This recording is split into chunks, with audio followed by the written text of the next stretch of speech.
Quantifiable objectives are comparatively easy to set. So now we're going to look at the less easy to measure. Those that relate to behaviours that you want to observe and the perceptions and the feedback of others. So you've so far identified a job and a job title. You've thought about the 5 key areas of responsibility. You've also, underneath each one of those key areas, identified the assessment criteria for that core area. And you've gone on and labelled each one of those assessment criteria items either Q, B, or P, depending on whether you see it as being measured best by a quantifiable measure, a behavioural measure, or a perceptive measure. You've then gone on and actually ticked those where you think there's already a good measurement in place, and we've come to the conclusion that for many of you, 65 to 75% of what you are wanting to measure in a person's performance is unclear.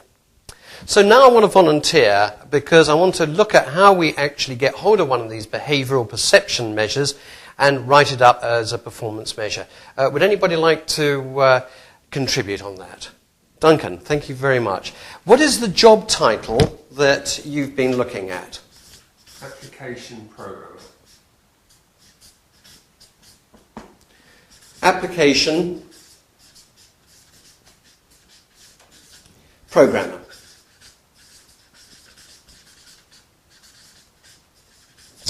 Okay, have a look at the key areas that you've identified and look for a B or a P item in one of those key areas. What would be the key area that you'd like to perhaps look at in more detail? The ability to communicate programming problems verbally. Okay, so that's what you want to assess, is that right? Yeah.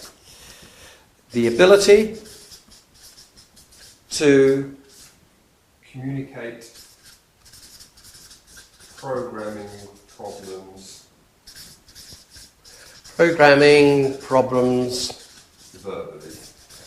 verbally. Okay. That's great. So the process I'm going to take you through requires you to think of someone that you know who does this really well. And then with your help, I'm going to bullet point what they do well so that we can communicate to every job holder in this job what it is they would need to do to succeed. So we're talking about the ability to communicate programming problems verbally. So, can you tell me, think of a person that does this really well. What do you see this person doing? They explain things simply first before they get into the complexity. Explain what sort of things? For example, if we're looking at how to show a particular style in a page, they would explain what the different options are and the pros and cons of each of those options. Okay. So they explain the pros and cons of programming options? Yeah, exactly. Of programming options. And you said simply. Can you tell me more about that? This word simply? They would explain it in top level terms first before getting into the nitty gritty of precisely how it would be implemented. In top level terms first? Yes. And then in the detail of how an option would be implemented? Exactly. And then in the detail of how an option would be implemented. Okay, fine. Tell me, what else do they do in verbally describing these problems? They've done that, that's the first bit that they've done. They would probably give examples of other pages that show the different ways that have been done, so we can... Okay. Of other pages, is that right? Yeah. Where a similar solution has been used? Exactly. A similar solution has been used. Okay. That's great. And then what? And because obviously you want them to verbalise the problem, or is that just it? Or do you want them to use that verbalising of the problem to try and then solve the problem? They would probably then ask for us to respond to that, to check that we understood the options. So ask for feedback, what's this, from the customer? Is it, or from other team members? Ah, okay. Ask for feedback from other team members. Okay. From other team members, yeah. On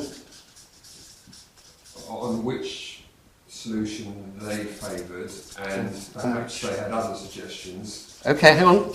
On which solution they favoured, yeah. And if they also had any other approaches.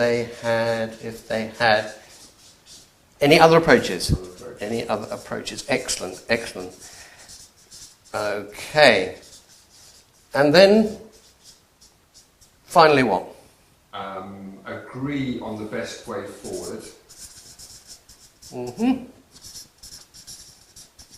Yep. And possibly divide up the tasks if one team member had a particular experience in one of those routes, they may take a lead on it. Okay, and divide up tasks reflecting individual strengths, is that right? Yes. Reflecting individual strengths and experiences. Yes. Is that right? Individuals' strengths. Okay, that's great.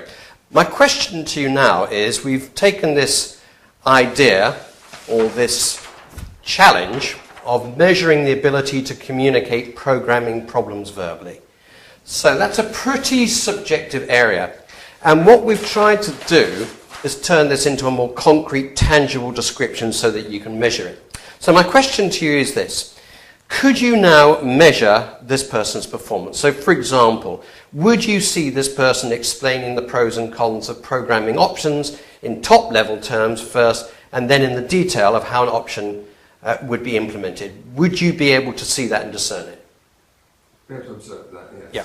Yes. Obviously, you need to be present, but you could see it. Yes. Would you see this person give examples of other pages where a similar solution has been used? Yes. You would. Would you be able to see them ask for feedback from other team members on which solution they favoured and if they had any other approaches? I'm not quite understanding the question. Would you be able to see the job holder ask for feedback from other team members? Yes. Because they'd be saying, what are your thoughts? What are your views on this? Give me some feedback. And would you be able to see this person, observe them, hear them, agree on the best way forward, and divide up tasks according to the people's strengths? Yes, I think so, yes. So on each one of these descriptions, you could actually now measure the person's performance. Yeah. It may take a few more words, it needs a little bit of thinking about, but what I've got you to do is to unbundle what a successful person does and use that as a way of communicating to any job holder that has this responsibility what you would like to see them do. Could you explain it to them? Yes. Would you imagine them agreeing to that? It's not unreasonable. They would agree, yeah. Yeah, and it would also be clear to them so that when you come to review it, you're both looking at the same descriptions and interpreting them in the same way. Yeah, I think that would help them. So if you were able to do something similar to this for all your 75% of other items not well defined, that would in fact clarify the whole job requirement to that person and make managing them much easier for you. Okay, I think so. Would you agree with that? Yeah. Bit of work up front, but it would make a big difference to you and them. And that's what we're talking about. Great.